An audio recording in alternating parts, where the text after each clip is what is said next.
Yo, it's your boy Bernard, and welcome to another episode of the Angry Blerd podcast, where I'll be discussing everything nerdy that has caught my eye this week.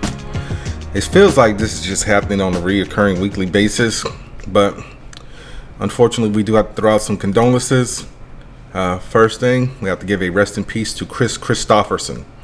So, Kris Kristofferson actually started his career in music. He was actually a country singer, and he was one of the pioneers of the Nashville sound that led toward the more raw, introspective style. And like I said,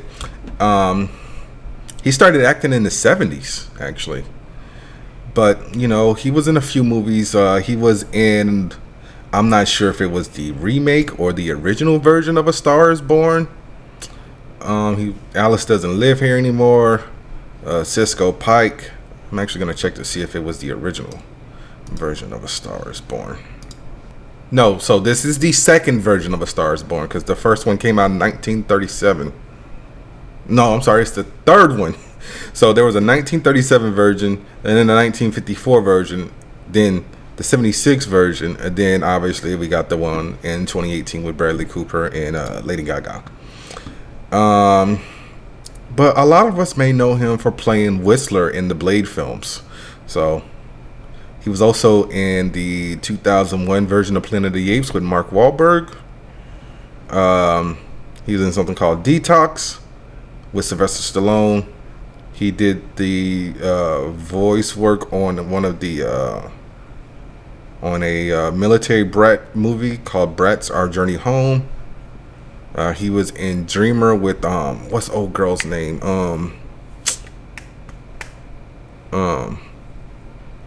Dakota Fanning. Snow Bunnies. He's Just Not That Into You. Dolphin Tale, Joyful Noise. I'm thinking. Okay, yeah. This is what I was thinking about with Queen Latifah, Dolly Parton, Kiki Palmer. Dolphin Tale 2. He did a movie called Blaze in 2018, which was his final role. But yeah, damn, we got to definitely give a rest in peace to Kris Kristofferson. He passed away at the age of 88. I don't think a cause of death was given.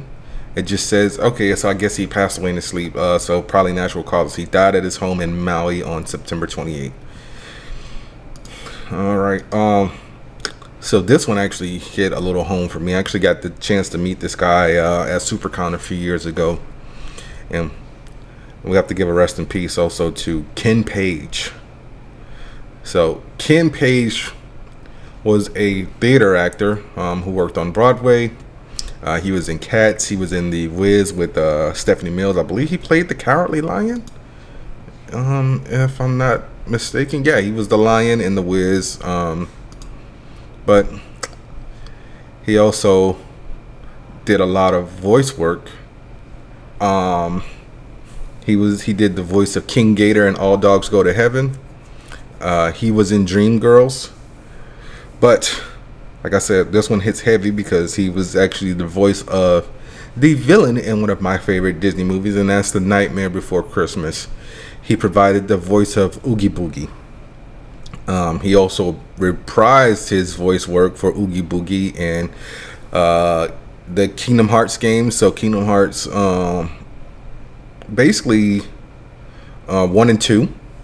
He also did the voice for Oogie Boogie in The Nightmare Before Christmas, Oogie's Revenge, which was actually a fire game, and it's one of those games that makes me want to go out and get a PS2.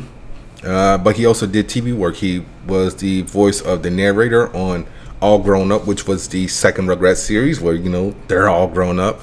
Duckman, South Central, Adventures in Wonderland. He was the Walrus. Polly, I'm Coming Home, which was a Pollyanna grows up thing. He was an episode of Family Matters. But yeah, I believe he also passed away. At his home. He at the age of 70. But yeah, man, rest in peace to those two. All right, I think we're going to get into the first story, and that's dealing with the DC universe. So basically, We're going to talk about Frank Grillo and James Gunn.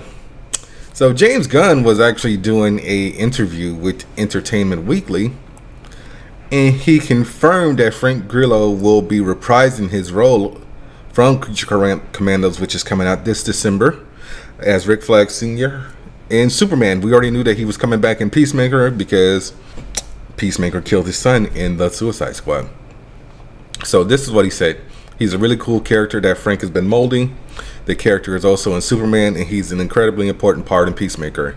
He's one of the primary characters in Peacemaker Season 2, so we get to see this character from different angles, and he is not simple. This isn't just a good guy, not at all. We all see different sides of his character. He is a morally complex human being. Grillo is somebody I've known for a little while, and I wanted to work with him for a long time. He was one of the first people that I talked to when I took over the studio. Like, we're going to find something cool for you, and now he's everywhere. The actors have been able to work within different genres, and that's something Frank has really been good at. He's really been good at the comedy of Creature Commandos, and he's really good at the drama for Peacemaker and Superman. So yeah, like I said, I like Frank Grillo. He's one of those people who it seems like he doesn't get a lot of work, but you know, he's been doing this for a while. I believe he was he originally started as, you know, an MMA fighter. I'm going to his Wikipedia just to double check, but you know, he's been everywhere. He's been in The Watch. He's been in the Purge franchise. I forgot he was in The Gray. Obviously, he was in the MCU as Crossbones and Captain America: Civil War, in The Winter Soldier, and he reprised his role for a flashback sequence in Infinity War. But apparently, he's been on a few things on TV. So he CSI New York, he was on The Gates, he was on Kingdom, that was on DirecTV. Apparently Nick Jonas was also on there. Wow, he was on Billions. Okay, cool. What is that movie that I like with him in it? Was it Warrior? I feel like it was Warrior. He was in The Watch, The Purge, Anarchy, and Election Year. Apparently, he was also in Minority Report. So yeah, it was Warrior. But yeah, I did not know he was in The Gray. But Creature Commandos comes out this December on Max. I'm not sure if it's actually going to air on HBO, but it will be starting on December 5th, and it will wrap up January 16th. How many episodes is it? It didn't say, so I'm guessing maybe, what's that, about 6 or 7 episodes. But yeah, I can't wait to see Frank Grillo in action. And you know, I wonder if he's going to kill Peacemaker, since, you know, this man did kill his son. But we'll find out. Alright, so apparently the Voltron movie is a thing that's happening that I did not know about, but apparently it's been in the works for a while. Maybe off the, you know, popularity of the Legendary Defender series that Netflix did. But apparently Daniel Quintoy has been cast. I've never seen him in anything. I heard that he worked with Tom Holland on something, like he was Tom Holland's understudy on a play that he did called West End, and he did a TV show called Beetlejuice in 2014. He is definitely a newcomer, and there isn't really much about this movie besides that, you know, Daniel Quintoy has been cast, and it will be directed by Rawson Miller Thurber. I like Rawson Miller Thurber. His movies are hit and miss sometimes, so it really depends. Like, I'm gonna go over his filmography real quick, and y'all let me know what movies that you actually like. So one of the things that got him on the stratosphere of being a director, I don't know if you guys remember the Reebok commercials, the Terry Tate commercials, but he directed the first one. So we're actually going to go to his filmography. So stuff that he directed: Dodgeball, a true underdog story; The Mysteries of Pittsburgh, never heard of it, We're the Millers, Central Intelligence, Skyscraper, and Red Notice. So out of all of these movies, I like 1, 2, 3. So yeah, because I didn't like Skyscraper and I didn't watch Red Notice yet. I thought he directed one of the Jumanji movies with The Rock, but I guess not. I know he's worked with The Rock multiple times, so it was just Skyscraper, Red Notice, and Central Intelligence. But so yeah, there's no update on when this movie will actually be coming out. But all we know is, like I said, Daniel Quintoy has been cast, and Rawson Marshall Thurber is directing. So I will keep you guys abreast of all of that stuff when we get more news on it. But we also got some news that came out of right field, and I was just like, wait, what now? I don't know how this is gonna work. I mean, this just seems like, oh, this is definitely a reach. So DC, well, James Gunn announced that there will be a movie coming out called Dynamic Duo, and this will act as a origin story for Dick Grayson and Jason Todd. And this is going to be told via puppet animation. So Deadline broke the story and said that it will follow the early days of Jason Todd and Dick Grayson, aka the Robins. So I'm just like, why is the title called Dynamic Duo? Because usually when you hear Dynamic Duo, you think of Batman and Robin. But James Gunn made a post on Twitter that said, if it loads, all right, over the moon, excited to announce the newest DC Studios Warner Brothers animation greenlit film for theaters. Dynamic Duo, the story of Robin, or should I say Robins, as in Dick Grayson and Jason Todd. The first feature film from visionary Swaybox, a mixture of animation, puppetry, and CGI. A script from the wonderful, talented Matt Aldrich, produced with our partners Matt Reeves of 6 in Idaho. This is something special. So I'm gonna look up Matt Aldrich real quick because I've never heard of him before, and I'm usually the person who reads like credits, so I may have seen something that he wrote. Okay, so he wrote Lightyear, Coco, something called Cleaner, and something called Spinning Man. And he also did a short for Coco, I believe, called Dante's Lunch. I need to see a trailer before, I throw in my 2 cents. I like to see trailers first because that's usually how I gauge a movie. I'm not like, a certain former co-host who would just be like, oh, I'm gonna check it out based on the tomato score. It's like, okay, that's you. This episode is mainly going to be film centric because there really hasn't been much in the news of comic books and whatnot. I know the DC All In one shot came out this week. I have to definitely buy that. All right, so I don't know if you guys know or you had your fingers crossed and hoped that he would be sticking around for a while, but he's not. Tom Hardy confirmed that Venom: The Last Dance will indeed be his final performance as Eddie Brock in a recent comment on Instagram. So it was a promo post for Venom: The Last Dance, and he said, "That's all she wrote for me and the big guy. We promise to make this the best of them all. We love making these. Thank you for your love and support. Come join us for The Last Dance. For those who enjoy a good time from all of us in the team, let us entertain you."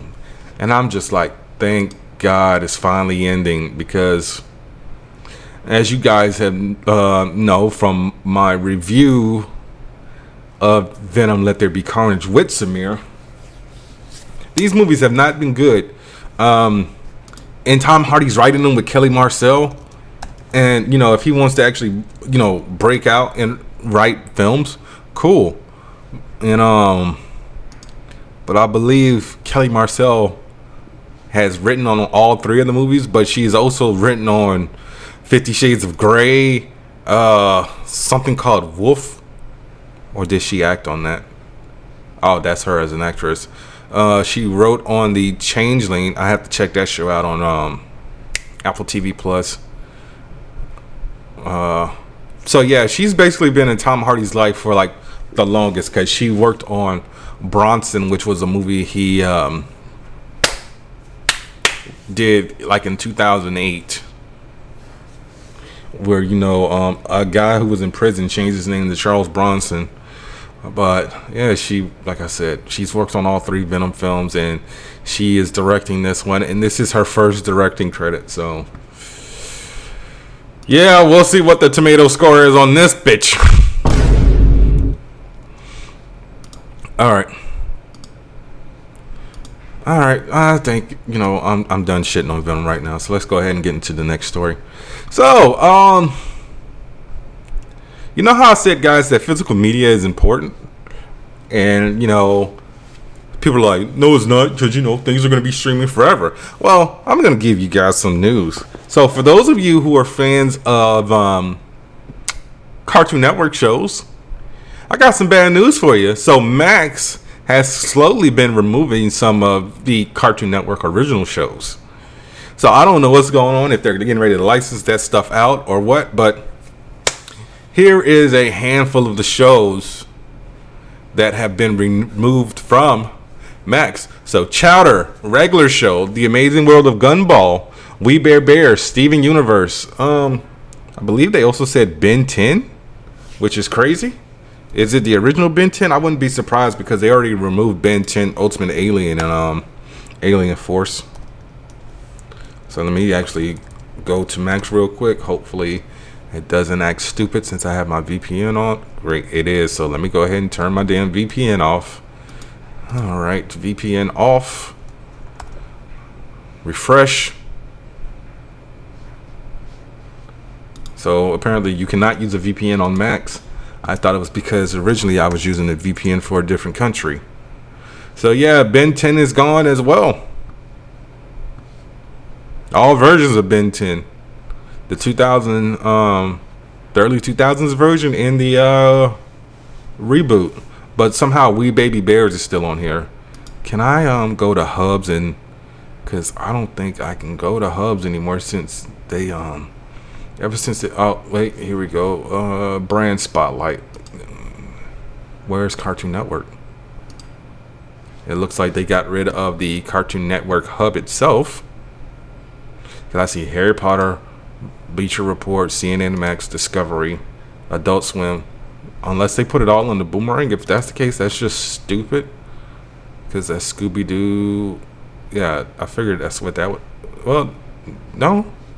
So Courage the Cowardly Dog is still on here. Grim Adventures of Billy and Mandy, The Looney Tunes Show, Teen Titans, Adventure Time, Ed, Edd and Eddy, Craig of the Creek, Total Dramarama, Scooby-Doo Mystery Incorporated, The Batman, Be Cool Scooby-Doo, We Baby Bears, Total Drama Island, New Looney Tunes, Adventure Time, Distance Lands, Tom and Jerry, Looney Tunes University.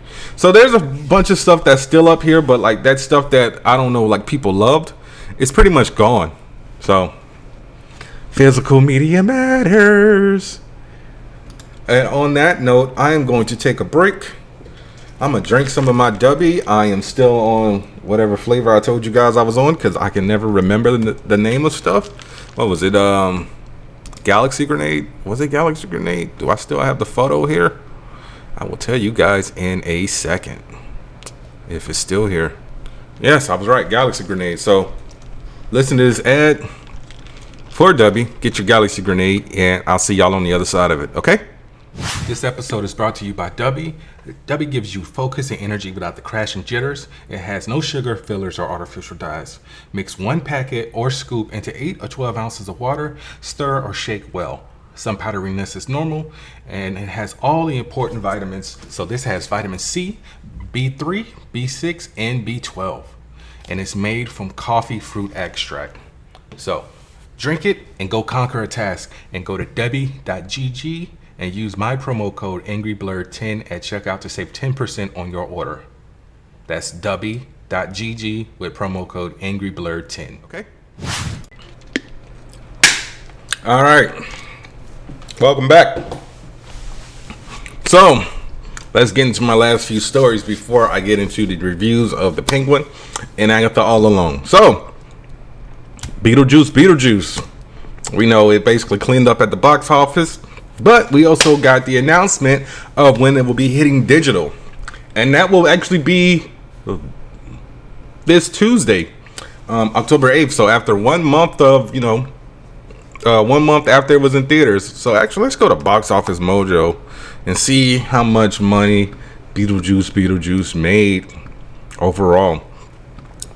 Domestic, 255.1 million. 255,181,148. International, $123,800,000. Worldwide, $378,981,148 million. All right, and it was only in theaters for 29 days. So yes, congratulations to the crew of Beetlejuice. And definitely shout out to the creators of Smallville for writing this wonderful movie, Alfred Goh and Miles Miller. As I've said before, they've created multiple things: Into the Badlands. They wrote Spider-Man 2, Shanghai Noon, Shanghai Nights, Wednesday as well. But let's get into the next story. So we got a little bit of news on the Vought Rising prequel series, and that was because Aya Cash was doing an interview, and she said that it's insanely good. Not only is this a flashback story, but they also confirmed that it is a murder mystery that's set in the 1950s, and we will definitely be getting the origins of Stormfront and Soulja Boy. I had to do it every time. Every time you say his name, you got to do it. All right, so I think it's time for us to get into spoiler time. Hit the marks. Okay, hit the marks. All right. So we are going to talk about The Penguin, episode 2, titled Inside Man. This episode was directed by Craig Zobel and written by Erica L. Johnson. We learn more about Sophia's past in Arkham Asylum while having to tread within her family.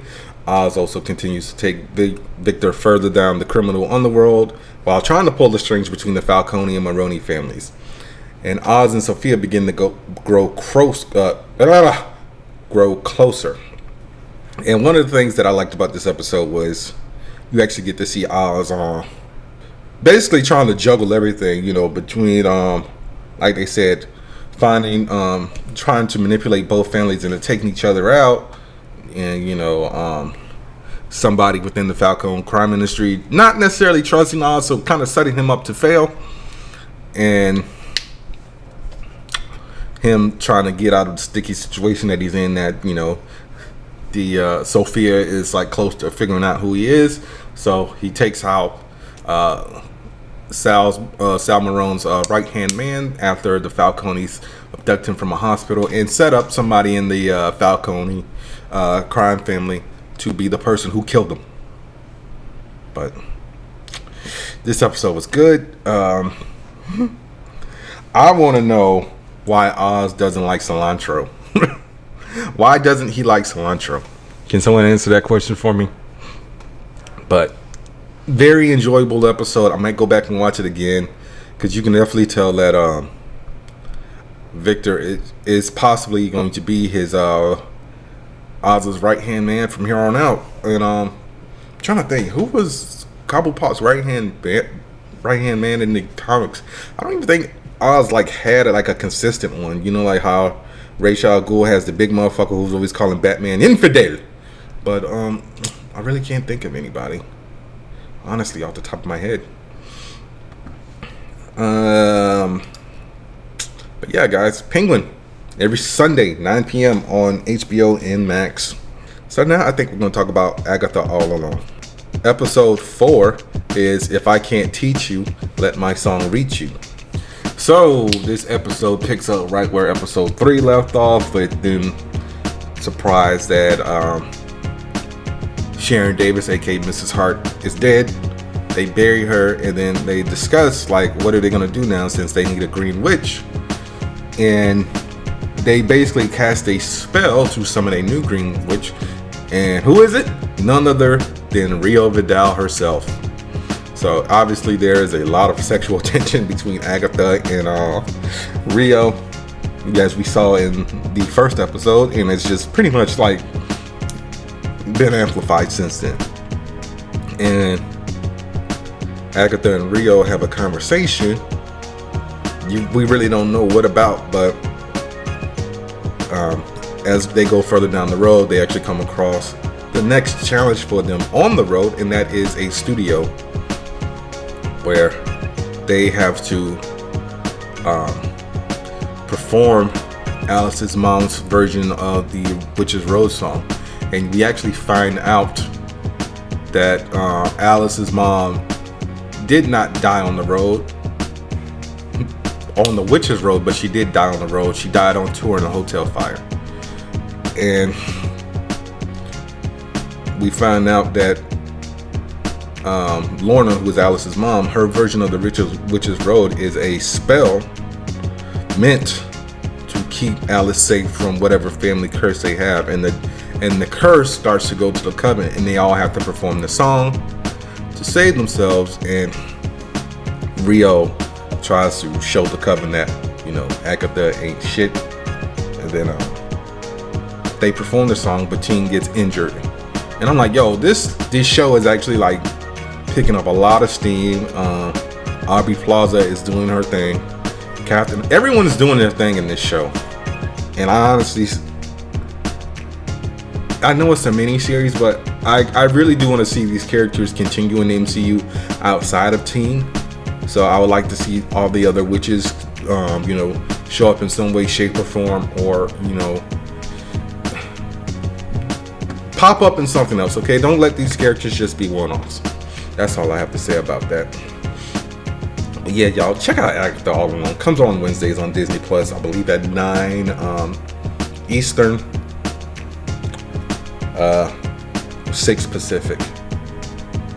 So yeah, short episode, my dudes. I don't know what to tell you. Slow news week. I found everything. I was literally, in the words of Diddy, scrambling and scraping to find stories. But I think that's it. So this is your host with the most, or in this week's point of view, the least, Bernard. And that was another episode of the Angry Blerd podcast. Be sure to rate, review, subscribe, tell a friend to tell a friend. Follow me on Twitter, Facebook, Instagram, and TikTok for now. All at Angry Blerd Pod, one word, no underscores, no dots, no hyphens, none of that. And I will see y'all next week with the review of episode 3 of The Penguin and episode 5 of Agatha All Along. Peace.